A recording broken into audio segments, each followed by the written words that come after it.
Sarah Fergani with KENS 5 News Now. Some pretty shocking video has police searching for a group of teenagers right now. I want you to take a look. You could see a group of kids surrounding a woman. Then they yank her shirt and pull her to the ground. And it looks like she took a pretty bad fall and no one helped her. Instead, police say the kids went through her pockets and stole several $100s, then ran away, leaving her lying in the street as she struggles to get back up. Police have since told us that woman hit her head on the sidewalk and got hurt. All this taking place last Wednesday on West Cesar Chavez and South San Dario. Detectives are hoping someone from this West Side neighborhood can identify those kids. Call police if you have any information. That number is 210-207-0300. In another investigation, a man was shot 3 times and killed outside his home as he was changing a light bulb. Police surrounded the East Side home on Lake Crystal near Rigsby Avenue Monday night just after the shooting. The 30-year-old Robert Reyes Rincon walked out on the front porch to change the light bulb when someone drove by and shot him in the chest. Officers say the only description they have is that the shooter was driving a silver sedan. A popular social media company alerts police to child pornography, helping police nab the suspect.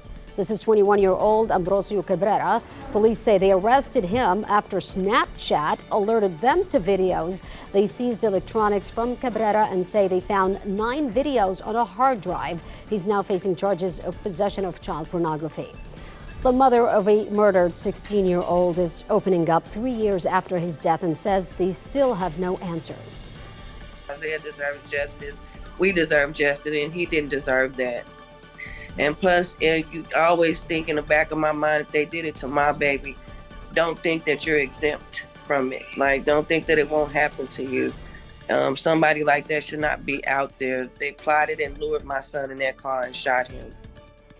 This here was Carla Stevenson. She says her son, Isaiah Sullivan, would have graduated last year and was planning to become a veterinarian. Instead, this week marked 3 years since he was shot and killed in an SUV and his body dumped on the side of the road on Starcrest Drive. She's hoping the public can help, while Crime Stoppers is now offering up to $5,000 for credible information that leads to an arrest. You can call 210-224-STOP and your tip stays anonymous. More arrests could come in a case surrounding criminals targeting homes and stealing collectibles worth more than $1 million. The Bexar County Sheriff says the men stole jewelry, coins, and collectibles. Deputies arrested Julian Puente in August in connection to a burglary in Terrell Hills.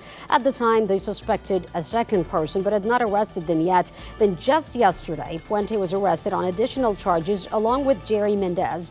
The sheriff says the pair targeted homes all over the county, and they believe in one of those cases they actually watched the families for 2 years before the actual burglary. UIW students are still talking about that ugly fight following the men's basketball game Monday night. Handshakes quickly turned to punches after the University of the Incarnate Word's men's basketball game against Texas A&M Commerce. And this video that you're looking at has been shared thousands of times across social media. There were reports of injuries in the crowd, but that has not been confirmed. I was pretty surprised. I went into religion this morning and didn't know anything about it, and we had a lot of the players in there who were laughing it up. No consequences or action has been taken by either university yet. The Southland Conference is reviewing the footage and says it will issue appropriate disciplinary action. Both Texas A&M Commerce and UIW's athletics departments released a joint statement referring to the conduct not reflecting their values. You can read that full statement on KENS5.com. Meanwhile, we now know the cause of death for a Brandeis High School employee. The medical examiner says 73-year-old Alfred Jimenez died of blunt force head injuries. According to Northside ISD, Jimenez had an interaction with a student with cognitive disabilities when he fell and hit his head.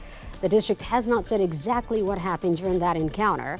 Jimenez had worked with the district since 2014. We also now know how many people voted on the first day of the Texas primaries early voting. Yesterday, more than 6,700 people cast their ballots in the Texas primary, just under 3,000 Democrats and a little more than 3,700 Republicans. Polls are open today until 6 p.m. There are 42 places in Bexar County you can vote. Early voting continues through March 1st, and Election Day is March 5th. For today's forecast, meteorologist Palmira Reyes. All right, clouds this morning and then later on this afternoon, high temperature around 80 degrees. Lots of sun, should be a really nice day. And then this evening, partly cloudy, 67 at 10.